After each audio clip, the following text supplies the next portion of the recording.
Difficulty I see with President Biden bringing in people from a foreign country is that we don't know what the laws of that country are. We also don't know what the laws of African countries are either because we don't live there, and we probably, as American citizens, are so ethnocentric that we don't think about it. But what we do hear is the accent. We also hear the foreign language that is sort of like a tag-along, which that's from Thailand, but I'm just giving that as an example, that we as American citizens may not speak that language. Now, when my Japanese wife was with me before she left and before she became my late spouse, we did have family discussions sometimes in front of people in Japanese. That was a politeness for our family because of the lack of sometimes the English to say things. At the same time, it was a polite way to say, we're about to leave, get your shit together, say your P's and Q's, and be ready. That is something that every family that's bicultural has the right to do, but we were never doing it maliciously, and we were never doing it intently to harm someone.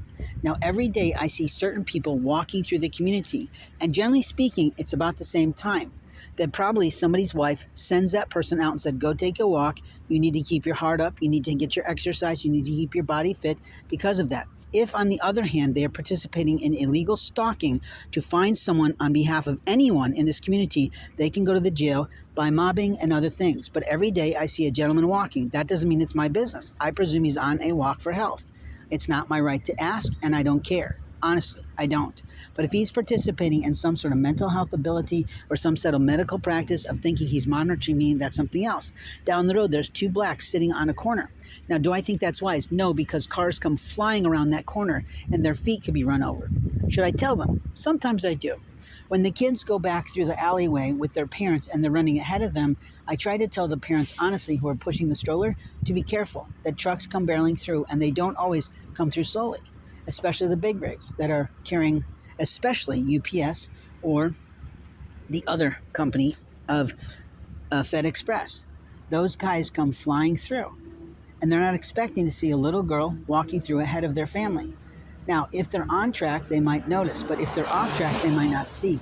We also have cyclists that go back there. Now, is it appropriate for a person who rides a bicycle to park their bicycle behind a trash can on someone's back property? This is my question. Is it okay for a person like me to want to get out of the way of harassers and peddlers and other people who are indigent like me and have lesser ideas about life than me, to lay myself down when I'm tired, to take a nap, or to deal with my narcolepsy, which is something I have, that I know when it's coming because God gives me an indication it's time to lay down, and then I must lay myself down to prevent myself from falling down and getting hurt. Now, what happens during that moment of time? Legally, what happens for me?